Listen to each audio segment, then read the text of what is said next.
A big thing for me in terms of sort of mental health, I've noticed that I enter into a dark place when I start to resist the feelings. And I guess the opposite of acceptance is that resistance.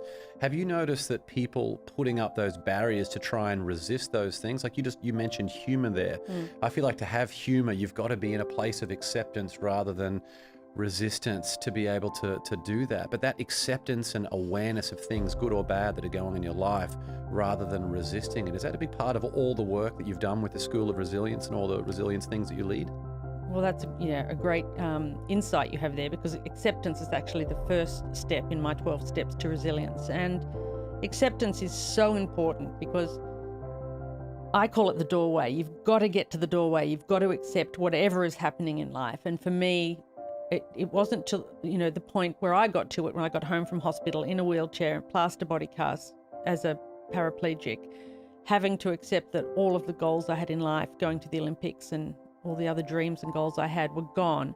I really had to accept that before I could move on. It was almost like life was saying, let go of those things, and then I'm going to show you something better. I always say that life is a series of loosening our grip on how we think life is supposed to look. And it's a challenge because we live in a world with social media. We see everyone else's life. Oh, they're all doing so well. And it's smoke and mirrors. They're not. Everyone is struggling with something. And so I urge people to sort of limit their time on social media and really spend time in their own circle of influence, what they can control. Yeah, the things that bring joy rather than allowing you to benchmark things of someone's perfect shot of an imperfect day. There's a lot of those out there. Yeah, definitely. The Brene Brown quote that I read out earlier for this episode, owning our story can be hard, but not nearly as difficult as spending our lives running from it. What comes to mind when you hear that? Well, I heard another quote recently that was out of the Bhagavad Gita, which was a similar quote. It's something along the lines of, I don't remember it exactly, but it's better to live your life imperfectly than to try to live someone else's perfectly.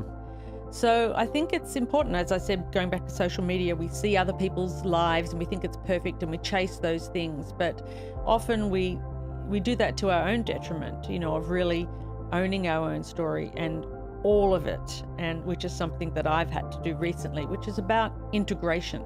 And we can push those things away, but they're going to come back. They will come back. I